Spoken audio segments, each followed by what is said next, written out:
All right.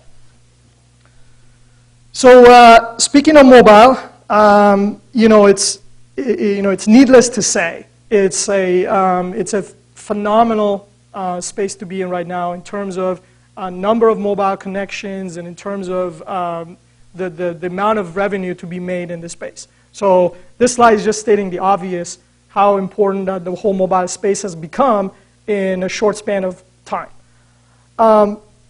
Now, the smartphone is going to continue to grow. This is kind of a newer slide based on some recent data, and just showing you kind of the trend, and it's not expected to stop. I mean, if you look at 2011 to 2016, it's a 24% annual growth rate. So it's pretty amazing how fast the space is growing and the opportunities there, obviously. And there's, for us, we look at the mobile space as there are just a lot of areas for continued innovation, right? You have the CPU, obviously, ton of things with the CPU, the GPU, the graphics, multimedia, the connectivity stuff. Sensors is a big one. There's a lot of things going on with, multiple sensors going into your phone, and also, all the display technologies. So a lot of stuff going on in terms of innovation in the smartphone space. I like this slide because it's kind of interesting, and I was talking to somebody a few days ago about this. 2-3 years ago, when I was talking about Snapdragon and mobile stuff, I had a slide which basically said, we are bringing the PC experience to your mobile because of all the processing power that we have. So you don't have to wait for your browser to your pages to download. You don't have to. You get good gaming experience. You get good multimedia experience. So my slide was, hey, I'm bringing you PC experience on your mobile. My new slide says, I'm bringing the mobile experience to your PC and many other things. And the reason for that is not only the mobile power and performance has caught up to the PC, but it has actually exceeded it in terms of being always on. I rebooted this thing and it took me 10 minutes just now because I wanted a fresh start. My mobile reboots in less than 10 seconds. It's always connected. It's power efficient, so you get all day battery life. And a lot of those good things actually apply to other things. Tablet is obviously a good example, but now we're talking about smart TVs and automotive and medical, robotics, so a ton of things. The expectation of the consumers is now the smartphone experience, not the PC experience. Nobody wants the PC experience anymore. And some of the things we've done in the mobile space is redefining computing, whether it's the PC space or whether it's now one of the things I want to talk about is the embedded computing. So you have things like high resolution screens are now the norm. I just saw somebody with a 1080p high definition smartphone. It's pretty impressive. Everything's responsive. It's always on connectivity and rich multimedia experience. But at the same time, you get sleek and ultra-wide, you get longer battery life, and you get thermal efficiency. So that I think sums up what has happened in the last few years in terms of the mobile SoCs or systems on a chip. And a couple of things, actually, this is now where I think some of the concepts apply to everything else. Is one of the things with mobile, obviously, was some of the I/O limitations, right? In terms of user input, in terms of being able to bring in things like, for example, pens and being able to interact with things around you, and with or cables. One of the challenges was always, hey, you know what? I can do console quality graphics on my phone. But the problem was I had to come up with a cable and hook it up and needed an HDMI and all that. We've solved some of those things with things like Wi-Fi display, augmented reality, ultrasound. So using audio to detect a pen. A pen can be emitting these ultrasonic waves and then the microphones in your phone would be receiving it, so it knows where the pen is. So things like that, and also gestures, touch-free gestures where you don't even have to be next to your phone, could be sitting on your coffee table. You could be controlling it. So here's where I argue that the next disruption is to do with taking all this goodness that's been developed in the mobile space, smartphone, tablet space, and taking it into everything else. Okay, I took this from a recent article from IDC. This is your embedded devices, right? And this is a very large field. We're talking about your appliances, your fridge, washer, dryer, to your automotive stuff in your car, and robotics, all the medical devices around you. And this is showing the traditional embedded versus the intelligent embedded, which is what they call any embedded product that has some kind of intelligence or some kind of processing capability. So I'm going to talk about Internet of Everything. I'm going to talk about digital sixth sense. They're talking about embedded platforms converging with consumer device application platforms, and also now have touch screens everywhere. I think that's something that has to do with that convergence from the smartphones. And now you have Android-based cameras, TVs, automotive equipment, and things like digital signage. It always reminds me of Minority Report when he's interacting with everything on the display. All that is becoming reality. With things like computer vision and gestures, you can basically go in. The digital sign would recognize who you are, using facial processing, and then will give you your information tailored to you, and you can control it with gestures. It's all that cool stuff is now becoming today. And my argument is that's the next disruption. Now taking the embedded space and putting all this stuff in there and coming up with a lot of other applications that don't exist today. So Internet of Everything, I think that's obvious. There's just so many things around you today that have now some processing capability and also have internet connectivity, which opens up all these applications for interactiveness, for computing, embedded computing. So it's just everywhere. Everything around us, I think, is becoming intelligent and connected. So just some examples. You got the automotive space, industrial, health and fitness, home, and I think this is the next wave. The first wave was putting things as an app on your phone. You said, hey, you know what? I have a multimedia app. I can watch videos on my phone. I can watch ads on my phone. The next wave is taking some of these other industries that don't have any of that capability and just reshaping those industries. And this is just a few examples. This is just an example of what we call connected home. Again, you will notice I just bought a thermostat. I don't know if you guys heard of it, the Nest thermostat. And I was controlling my temperature just on my way over here because I forgot to turn off my heater, right? And it's all Wi-Fi based. And who knows, everything else in your home may eventually be like that. So connected home is another concept. You could be doing something in one room and then send it over to another room, and just completely seamless between all these various displays in your home. And then the concept of digital sixth sense, which I think is something that, again, is originating in the mobile space, but it's converging into all these other things, is the idea of contextual awareness. Is your phone knowing exactly where you are, what you're doing, where the phone is, and what is important to you. There's a few things that Google has done with that, and a lot of other companies are doing stuff with this concept of digital sixth sense. Your device knowing where you are and giving you relevant stuff based on your context. So here's the first argument. Why are the application processors. These are the SoCs that you find in your mobile device. Why do I think those are the best solution for the embedded space? Okay. First one is really obvious, power efficiency, right?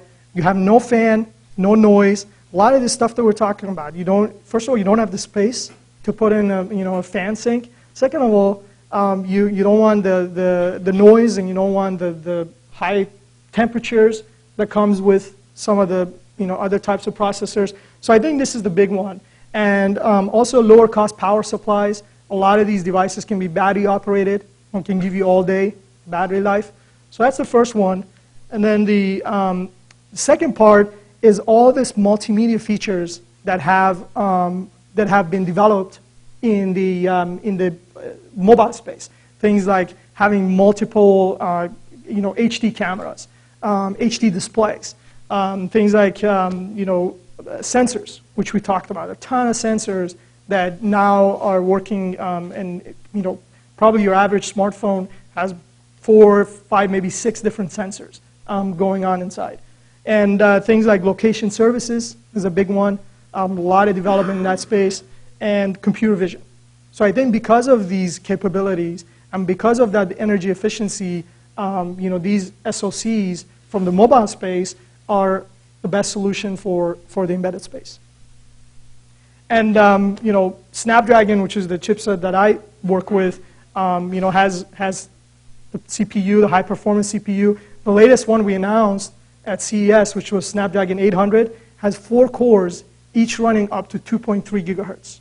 That's faster than what I have in my laptop. So in terms of CPU, in terms of energy efficiency, GPU, multimedia, and also the SoC comes with a digital signal processor, a dedicated DSP. And so many things you can do with that. If you have this, this level of processing in your embedded product. This just kind of shows you where the CPU has, the mobile CPU has become.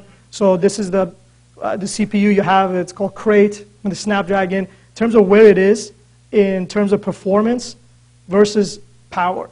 So even though the performance has caught up, the power consumption is less than half of the PC processor.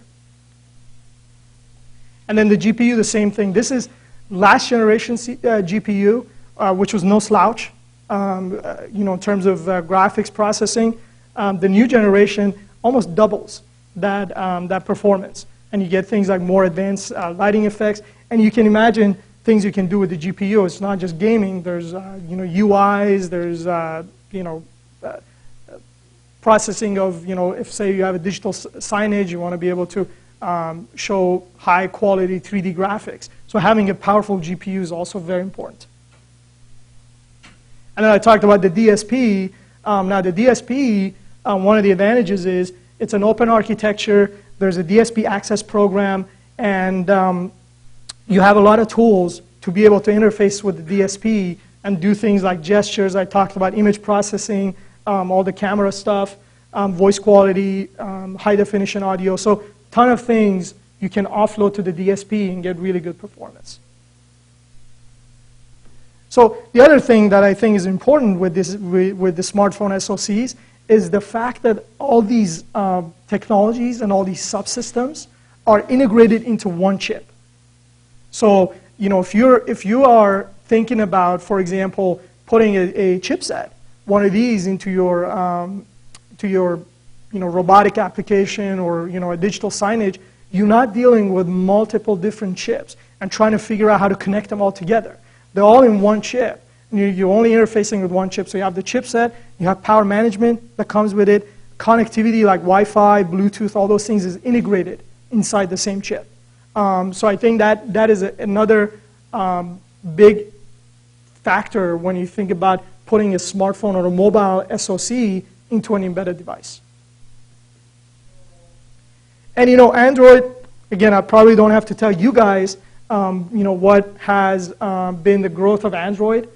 So I guess my second argument is you have the smartphone SoCs, which I think are really powerful and really tailored for the embedded space, and you have a OS like Android which is dominant in that space. And my argument is Android is also great for running all those embedded applications and all those embedded projects. So you obviously have the market share. So that gives you a very large developer community like you guys. I think that's probably the #1 thing about Android is having this large developer base. You have, obviously, it's royalty free, so no charge. Linux is the foundation. And, as a embedded developer, using Android on a embedded product, you obviously have access to the source code. So, as they say, the destiny is in your hands. And there's massive investment going into Android. I think that's another big one. You got the developer community, and you got the investment from all the other, OEMs and ODMs and everybody else who's leveraging Android. So to me, those are some of the reasons that make Android great OS for these types of platforms. Okay, so I'm going to walk through just an example of a development kit that's intended for embedded applications, whether it's creating a project, a product, writing drivers for various components, this is the one that is based on the Qualcomm technology. But like I said, I think that the concepts of what I'm talking about applies to just about any smartphone SoC with, that has a development kit like this. So Dragon Board, I'm going to go through it. Actually, I'm going to show you guys, all the interfaces and as much detail as you need. But at a high level, it's it's feature-rich, versatile, and easy to use. And the reason I say easy to use is because it's ready for development out of the box. So, your Android is preloaded. You have all the documentation that you need. So all those things are included with this type of kit. The audience or the target users would be, the software vendors, whether it's a software developer or somebody who's doing middleware. It would be hardware component vendors, guys who are, trying to get their component to work with the Snapdragon SoC. And the embedded market, these are the guys who are creating new products outside of smartphones and tablets. And universities is another one. There's a lot of R&D going on in the university space. And folks are using these platforms to do their prototyping and research. So the model is actually is interesting because, if I came up here and said, look, this is a Snapdragon chipset, and it has all these technologies integrated, it sounds really complicated. So if I wanted to take that chipset and put it into a robotic application or put it into some kind of medical device, it's probably going to require a massive amount of engineering, a lot of NRE, and that's why typically the large OEMs and ODMs are doing it for smartphones and tablets. Millions of dollars investment goes into any of these new designs. So so I'm up here telling you, hey, go put Snapdragon in your embedded device. Well, obviously that's not going to work out. So what we thought would work is taking the Snapdragon chipset, which is pretty complicated, putting it on a module, put all the important stuff like memory and some of the key components on one module, so that it takes out all the design complexity out of the equation, and this module also comes with a carrier board that it plugs into so that you can do your prototyping, you can do your development. But if you wanted to go in production with some kind of a product, you would just go get the SOM or a system on a module, and you would use that rather than going and figuring out how to design Snapdragon into your project. So that's the thought process with this type of thing. And this kind of shows you, so the SOM, which includes things like the chipset itself with power management, includes the memory, the eMMC, HDMI, some key connectors like microSD, location, connectivity, all of that is included, so you don't have to worry about it. And then it goes into a carrier board, which gives you power, gives you sensors, additional USB Ethernet connectivity, a lot of debug interfaces, JTAG, and a lot of other things. So the concept is, the SOM, which is the engine, is on this dev kit. Then you can use the dev kit to do your prototyping and development. And then if you wanted to go in production, you would use the SOM.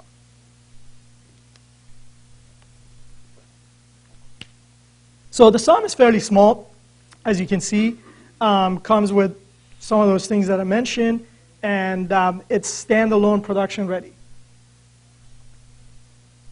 The development kit, on the other hand, is more of a developer platform. So the idea with this whole kit is that you can get all the software tools, all the accessories that you need, and right away you can begin development, right? And the development could be something as simple as taking I know a lot of people who are looking at medical applications, so they took medical sensors and hooked it up to this and got them to work. So that's something very simple to actually creating a complete product. You connect your display, you connect your sensors, you connect your camera, all the accessories that you need, and create your product and do all your development using this platform. By the way, I'm going to make the slides available on PDF. I apologize, I haven't done it beforehand, but the links will be there in terms of if you guys are more interested in getting access to the platform and all that, you can go to the links. So I put all the links here for those of you who are interested. And this is, again, a blown up, close-up look at what the SOM looks like. It has a standard, DIMM-like connector.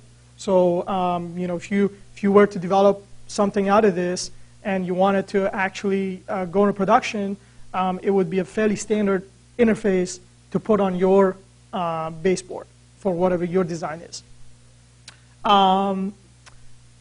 Again, there's just a ton of things here in terms of what you have. So I'm not going to go through them one by one.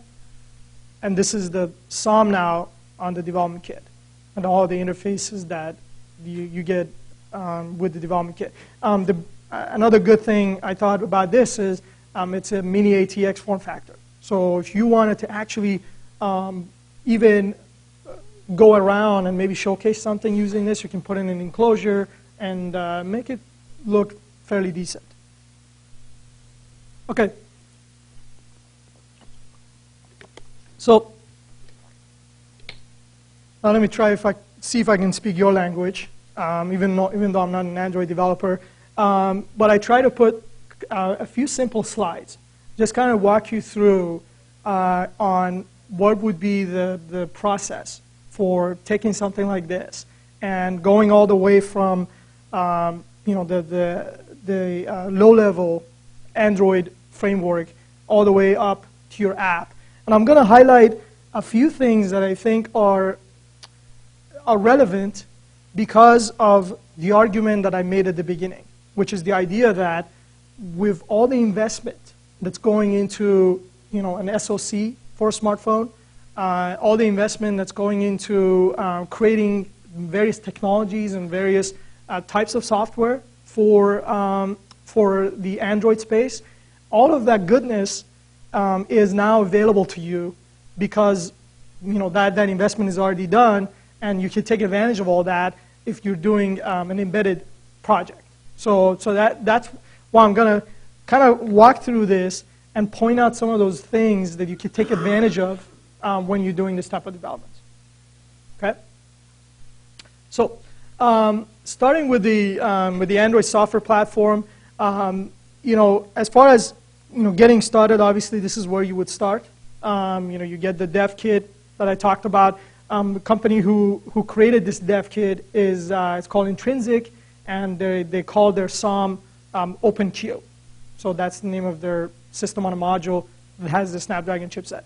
Now you are at the stage where you're building your Android software platform.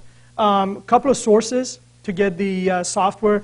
There's a place called Code Aurora Forum, which is where all the open source software for Snapdragon processors is hosted.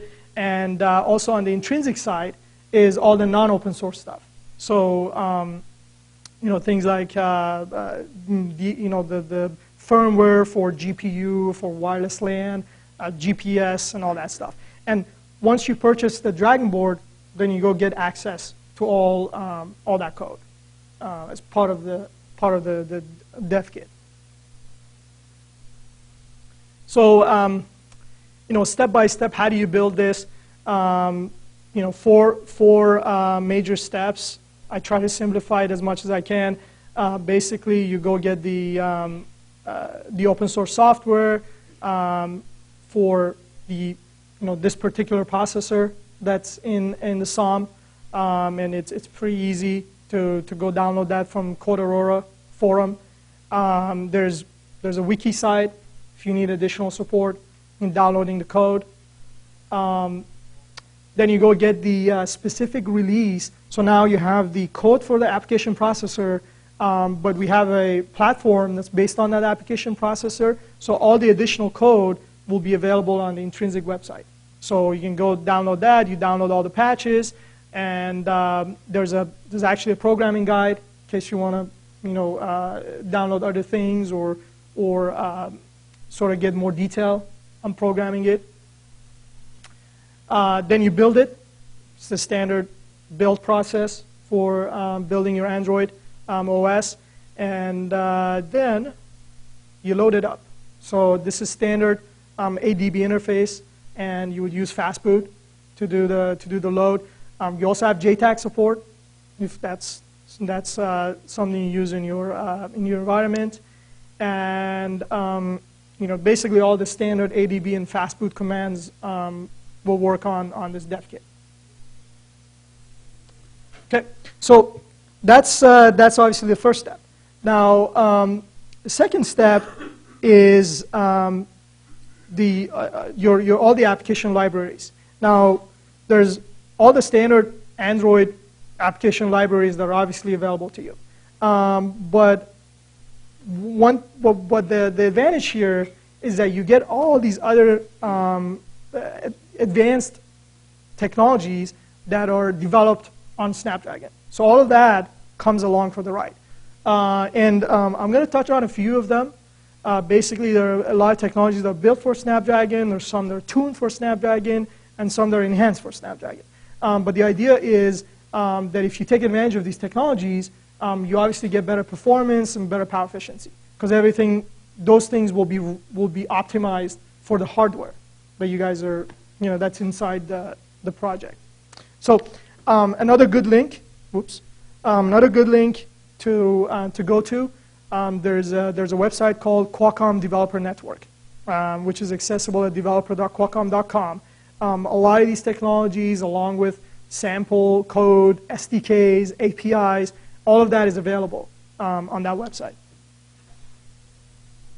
And here's an example, or examples of some of those things that are available.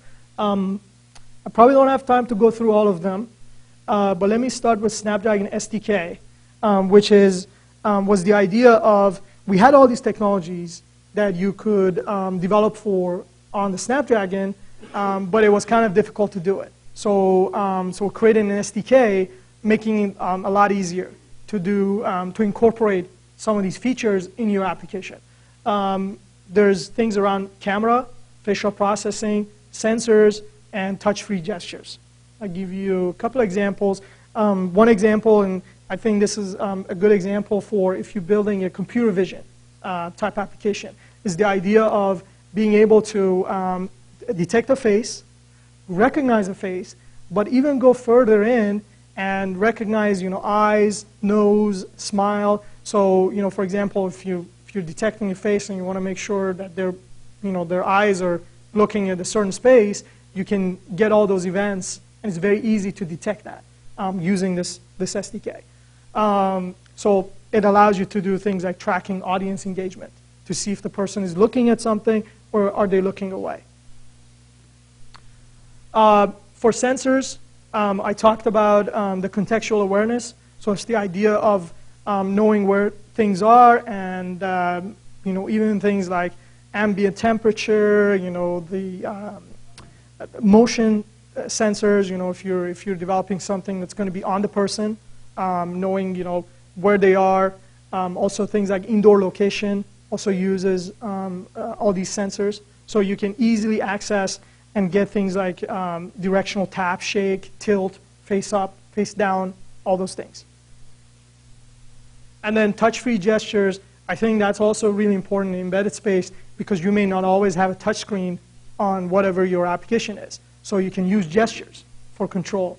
And this would be doing things like this, kind of sci-fi stuff, but it's possible and actually looks really cool, and it's becoming very reliable because of the processing capability that's inside these processors. So you can actually now play games using gestures. So I was actually checking out this demo where somebody was playing Angry Birds with gestures. So rather than touch, just take it like this, let it go. So all of that is possible. I don't know why you want to do it, but it looks pretty cool. So things like near swipe, far swipe, controlling the cursor. So if you're going up to a big screen at an airport, obviously it's very expensive to make that touch screen. So rather than making touch screen, you can use gestures to move things and select things and so on. And then there's a lot of things around multimedia with high definition audio and video as well. The one I'm really excited about is the location. So with the embedded applications, there's a lot of things where you can do with geofencing, with indoor positioning. So all of that is easily accessible using this SDK. So and what are the benefits for the developers? I think I talked about this, but you got differentiation because your app is now has all those features and is optimized on the hardware. Is ease of use, is compatibility, and being part of the ecosystem. Again, easy to download and install. Go get it from the developer.qualcomm.com. And for Dragon Board, very simple. You download and install the SDK. I have all the steps of how you download the SDK and make it work. So you guys can kind of a reference for how you would do it. Very simple. It recognizes the Dragon Board, and all those features will be available to you to build into your app. A couple other ones I wanted to touch on. AllJoyn. This is that concept of the connected home and Internet of Everything. A lot of times when you're developing an app that requires connectivity, it's very difficult to deal with Wi-Fi and Bluetooth and figure out how to connect those things and build a server and all those things that you would have to do to incorporate that. AllJoyn, which is a open source SDK and a framework, it allows you to do peer-to-peer proximity-based connectivity without requiring a server or anything like that. So basically, as soon as the two devices are near each other, they're going to be able to communicate with each other without the need for taking all the complexity of the connection out of it. So you don't have to worry about Wi-Fi or Bluetooth. We'll just pick the best one and connect the two using that. The other thing that I think is going to be also useful is augmented reality. So this is the idea of using, again, computer vision to add another layer of interactivity to everything around you. So I think it's becoming really big in the mobile space, but also a lot of applications in the embedded space with augmented reality. And then computer vision, I talked about it. A lot of cool applications. Getting faster, more real-time image processing. It's all built in the Snapdragon SDK. Then the last thing I wanted to talk about is some of the tools that are available. There's a tool called Treppen Profiler, which allows you to profile your application for resource consumption. So one of the challenges, both in mobile and embedded, is to write apps that are fast, are resource efficient, and also power efficient. So one of the ways you can get there is by profiling your application and making sure that you're not consuming too much resources. So Trepen, one of the beauties of Trepen is it's on target. So it's an Android app. You run it on your device, whether it's a Dragon board or whether it's your embedded device. And it doesn't even need to be running Snapdragon. Basically, it runs on any device that runs Android. And gives you things like CPU usage frequency, memory statistics, and also power consumption. So, and the beauty of this is you can get per app power consumption.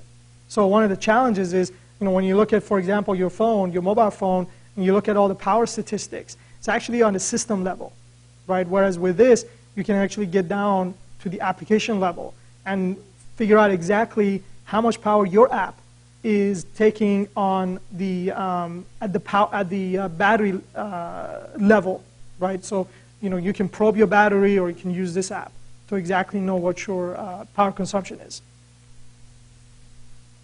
And then you can see statistics. You can even overlay some of these graphs over your application, and you can even read a variable inside your app using Android intents to see if you change something in your app, how does it affect your power consumption and your resource usage. So a pretty powerful tool, and I think it's very relevant to developing whether it's an application or whether it's UI or whatever you're doing on an embedded device. And then finally, now you're developing apps, and I picked one of the features of Snapdragon SDK, which is the camera. A lot of things you can do with that: digital camera control, digital signage, medical devices, security. So all of those apps can use that. And the process is fairly simple. At the hardware level, you have the camera, and then your hardware abstraction layer obviously gives you a Linux camera. But this is where the Snapdragon SDK comes in for things like image pre-processing, facial data, and then this is where the Snapdragon SDK is, and it feeds that into your camera preview. So that kind of a high-level overview of how you would develop a computer vision application using the Snapdragon SDK. And just some examples of what you can get from that, things like coordinate of your face, whether your eyes are closed or open, and whether you're smiling. And those are some simple applications. And then there's obviously community support. So there's a website called mydragonboard.org where you can check out the forums, you can check out the blogs, see what everybody is doing with these platforms. You can post your projects. There's a lot of cool stuff. I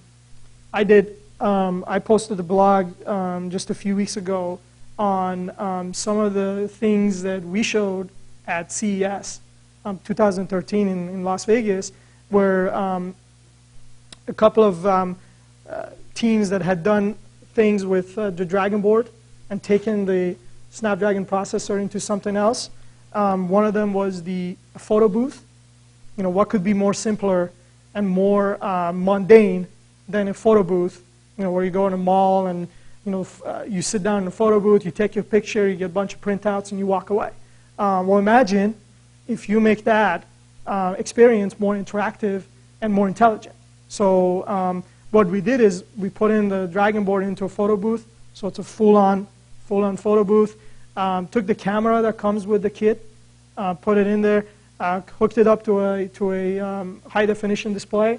So when people came down, sat down, took their picture, there was an app. In this case was Perfect 365, but it could be any Android app that would allow them to do stuff with their picture.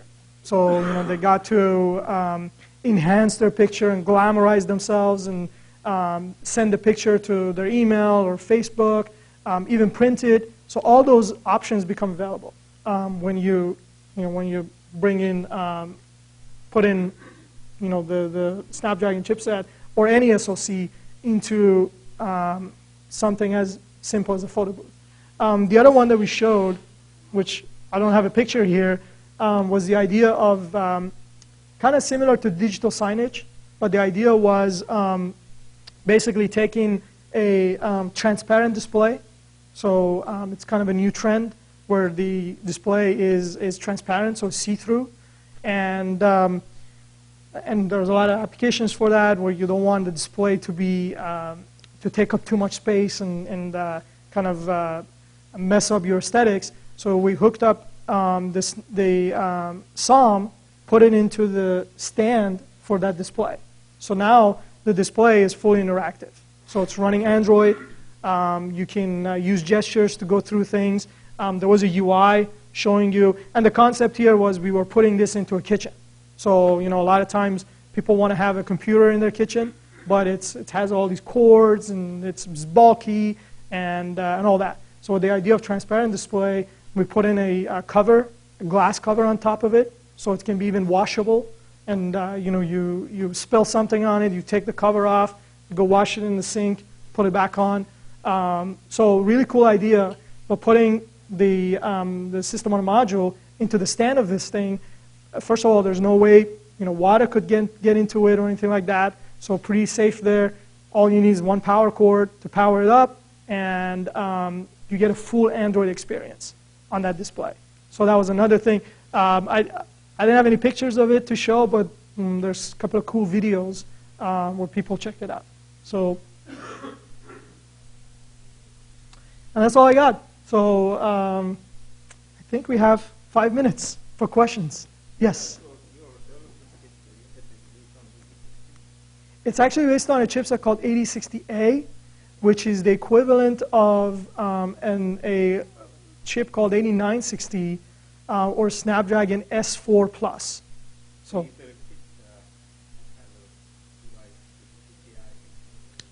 For embedded use, Mm-hmm. very commonly used Yeah. interface for low latency I/O.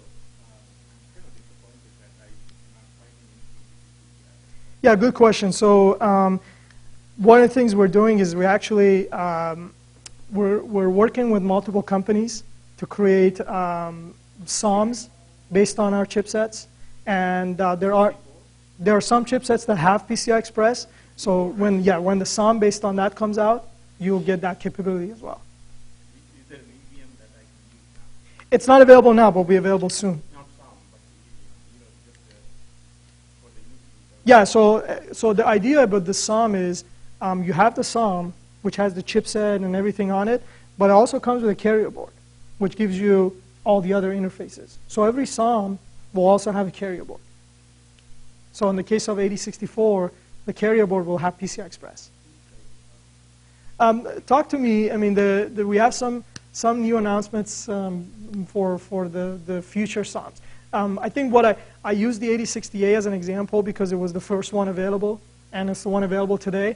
But maybe I should have mentioned that there'll be multiple ones. So if your application, for example, or your project requires an interface that's not in this one, then it may be in one of the future ones that's coming up. Yeah, yeah. No, I don't have a roadmap slide now. One of the things, and I think that's a good question, is Qualcomm as a company, we're generally not an embedded space company. Obviously, it's been all smartphones and tablets. One of the things that has come out, and the reason I thought this was a good topic, is because a lot of the embedded folks are coming to us and saying, hey, look, the SoC turns out to be a great processor for all these other applications that we're working on, whether it's robotics. There's a lot of medical companies that came to us. So the fact that this SOM was created and this development kit was created was actually kind of organic. So everybody said, look, we need something like this, so we went ahead and created it. I think as more people start using it, we'll probably, obviously we're working on new, companies that we're working with, they're working on new SOMs. We'll provide roadmaps and all that stuff. But it's all very nascent in terms of us putting this processor into the embedded space. Are you working with any other vendor besides Intrinsix? I'm not going to comment on that. Yes. Where are the sensors? Are they in the SOM? Are they in the carrier board or what? Yeah, so the sensors, actually there's the one that comes with this particular development kit is actually a sensor board that's hooked up on the carrier board. In addition to that, there's a generic connector. Maybe I can go to the picture. I can show you where that goes.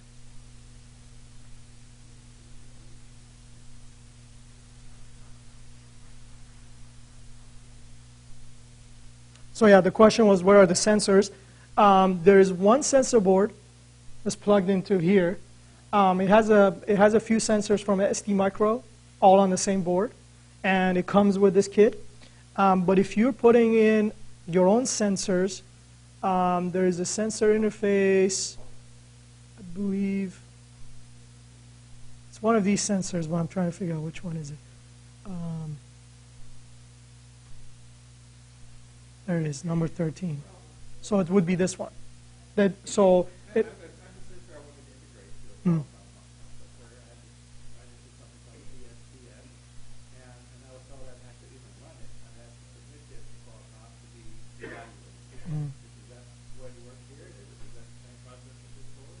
Yeah, so good question. There's a couple of ways of doing sensors. One is using a native sensor implementation.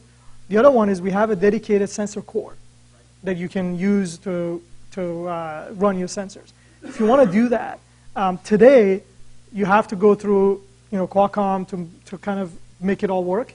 One of the things that the team is working on is similar to what I was talking about with Snapdragon SDK, turning into an SDK. So you don't have to go through that step. So they're working on that. So right now you can't integrate your own sensors easily. You can if you're not using the internal sensor core. Okay. So if it's a standard sensor implementation, then you would just hook it up, and there's information on how to write drivers for it and all that. But that would be a native sensor, right? If you wanted to do the sensor core, then there's an additional step. One of the goals is to take that step out. But I'll give you my contact information. I can put you in touch with the people to give you more information on that. Yeah. Sure. Any other questions?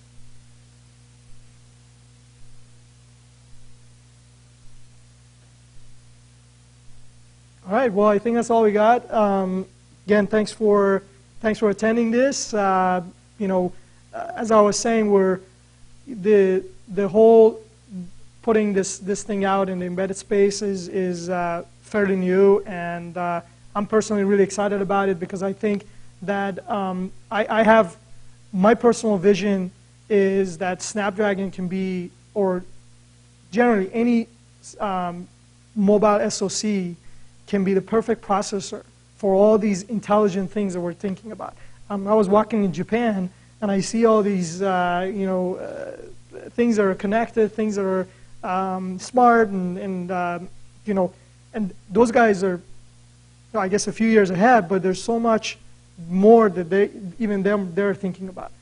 So the concept of connected home, the concept of TVs that are actually smart, all the stuff you can do in your automotive space, just a ton of things. And so I'm really excited. I think there's obviously the opportunity of Android applications for smartphones and tablets, and I work in that area as well, and we have a development platform for that.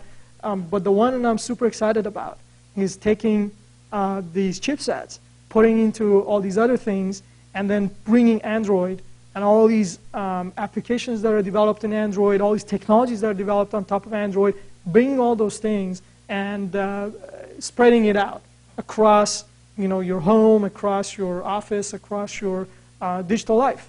So really exciting space. One last question?